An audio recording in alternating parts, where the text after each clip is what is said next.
एक दिन अचानक बहुत महीनों बाद खुशबू की दोस्त अर्चना का फोन आया और उसने खुशबू को कहा कि वो अभी कुछ समय के लिए अपनी मम्मी के घर आई है, इसीलिए तुम भी अपनी मम्मी के घर आ जाओ, हमारा मिलना हो जाएगा। लेकिन खुशबू ने घर की जिम्मेदारी के कारण कह दिया कि नहीं मिल सकती। तभी अर्चना बोली, यार जब देखो तब तू बस यही कहती है कि नहीं मिल सकती। घर के काम की जिम्मेदारी हमारे ऊपर भी है, लेकिन ये तो नहीं कि जिम्मेदारियां निभाते निभाते खुद की खुशियों को ही भूल जाएं या फिर किसी से मिलना जुलना छोड़ दें। तू देख लेना, ये जिम्मेदारियां कभी खत्म नहीं होगी। एक दिन तू ही इन जिम्मेदारियों को निभाते निभाते खत्म हो जाएगी। और हाँ, सॉरी, आज तो मैंने तुझसे कह दिया कि मुझे मिलना है और मिलकर बहुत सारी बातें करनी है, लेकिन अब कभी नहीं कहूंगी कि मिलना है। खुशबू की सहेली अर्चना ने गुस्से से फोन काटते हुए कहा।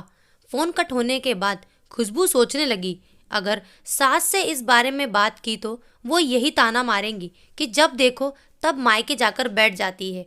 आखिर में इस घर की बहू हो, जिम्मेदारियां निभाना सीखो। यह सब सोचकर खुशबू उदास हो गई।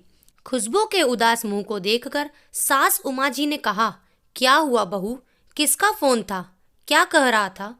उमा जी के सवालों पर सवाल करने लगी।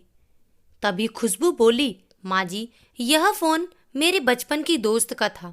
वो सर्दियों की छुट्टी में अपने मायके आई हुई है तो मुझसे मिलना चाहती है, इसीलिए कह रही थी कि मैं भी कुछ दिन के लिए मायके आ जाऊं ताकि बचपन के वो सुनहरे पल फिर से एक बार जी सकें, पुरानी यादें ताज़ा कर सकें।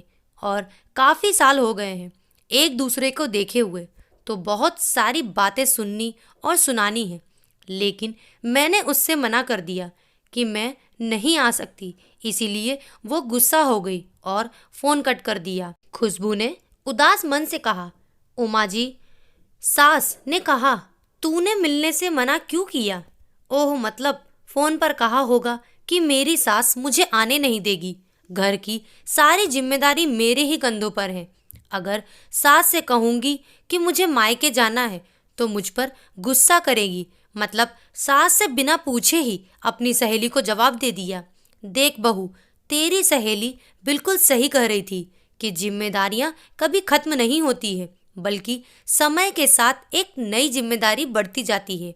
और इन जिम्मेदारियों के बोझ तले हम अपनी ख्वाहिशों को भूल जाते हैं। सुन बहू, तू जा, जल्दी से पैकिंग कर ले और कुछ दिन अपने मायके जाकर अपनी सहेली से मिल और दोनों मिलकर खूब मौज मस्ती करो, उमा जी ने खुशबू को समझाते हुए कहा। तभी खुशबू बहू बोली, नहीं माँ जी, आपकी तबीयत वैसे भी ठीक नहीं रहती है और घर का सारा काम आपसे नहीं हो पाएगा।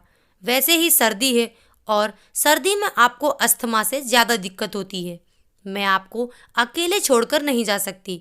उमा जी बोली, अरे बहू, अभी मैं इतनी भी बूढ़ी नहीं हुई हूँ जो घर की जिम्मेदारियां न उठा सकूं।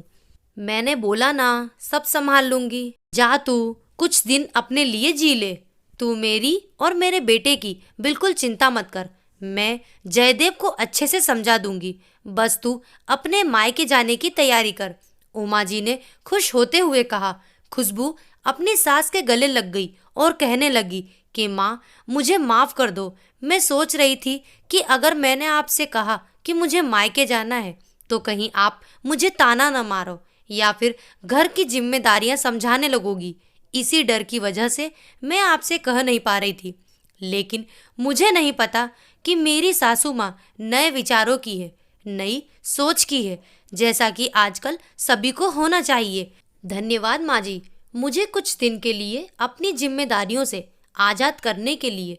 और तुरंत खुशबू ने खुश होकर अपनी सहेली अर्चना को फ़ोन किया और खुशखबरी दी कि मैं तुझसे मिलने आ रही हूँ। यह सुनकर अर्चना भी खुश थी और दोनों सहेलियाँ फ़ोन पर ही कल मिलने पर क्या क्या मस्ती करनी है प्लान करने लगी। और उधर सास उमा अपनी बहू खुशबू के चेहरे पर मुस्कान देखकर बहुत खुश हो रही थी। तो दोस्तों, कहानी आपको कैसी लगी कमेंट बॉक्स में ज़रूर बताएं और लाइक करें, शेयर करें, सब्सक्राइब करना ना भूलें। Thank you.